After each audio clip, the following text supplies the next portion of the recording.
Doctor Madan Gopal Das द्वारा एक press वार्ता के माध्यम से पर्यावरण संरक्षण का संदेश दिया गया। इस दौरान पत्रकारों और समाज तथा शिष्टमंडल को तुलसी का पौधा भी भेंट किया गया।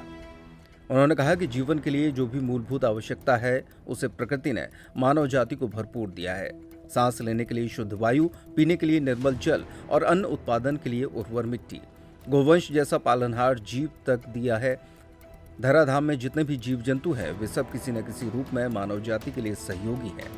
भले ही मानव जाति उनके काम की ना हो, लेकिन मनुष्य जीवनदायी प्रकृति को ही तहस नहस करने में जुटा हुआ है।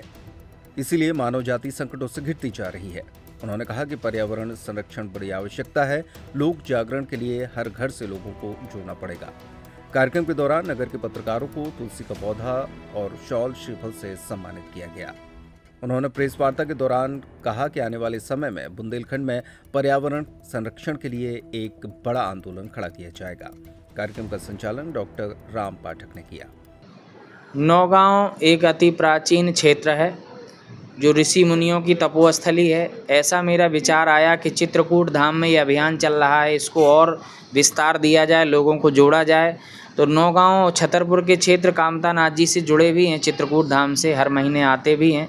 तो फिर लोगों की भी इच्छा हुई, हमारे इस पर्यावरण क्षेत्र इस अभियान से जुड़े हुए हैं डॉक्टर आशीष पाठक, राम पाठक कथावाचक भी हैं और इनके पिताजी भी कथावाचक हैं।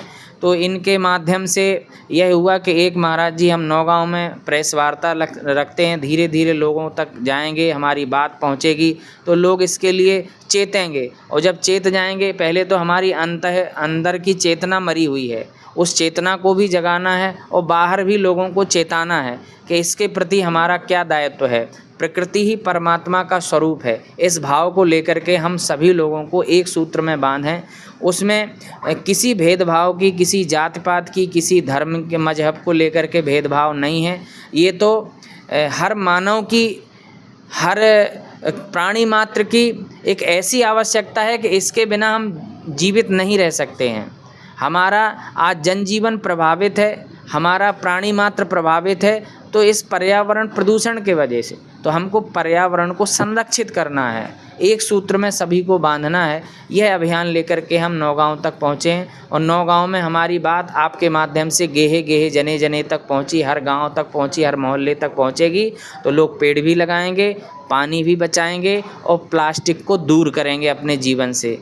अभी तो फ़िलहाल में डॉक्टर आशीष पाठक इसके लिए प्रमुख दायित्व में हैं। ये और लोगों को धीरे धीरे जोड़ेंगे तो हम पुनः आपके नगर में आएंगे, बड़ी संख्या में एक सभा करेंगे और कितने लोग अभी तक जुड़ चुके हैं वो सारा डेटा आपको हम देंगे। लोकतंत्र में सर्वाधिकार हमारी जनता को है। जब जनता चेत जाएगी, जाग जाएगी, तो सरकार अपने आप बाध्य हो जाएगी। सरकार को उस चीज़ पर विचार भी करना पड़ेगा। जो पर्वतों का क्षरण लगातार हो रहा है या जो भी ठेके होते हैं वो सब निरस्त किए जाएंगे। बस केवल हमें उनको जगाने की आवश्यकता है। सरकार केवल हमारी आवश्यकता, न किसी ने कुछ कहा न सुना और सरकार ने ये कहा कि हम तो जनता के लिए ऐसा कर रहे हैं। पर्वत भी और पेड़ कट रहे, चाहे जो करे बोले हम जनता की भलाई के लिए, लेकिन जनता को ये बताना पड़ेगा इसमें हमारी भलाई नहीं है, इसमें तो हमारे अस्तित्व को समाप्त कर देना है। तो इसीलिए ये लड़ाई जब जनता के साथ हम लड़ेंगे तो सरकार इसको बचाने के लिए विवश हो जाएगी।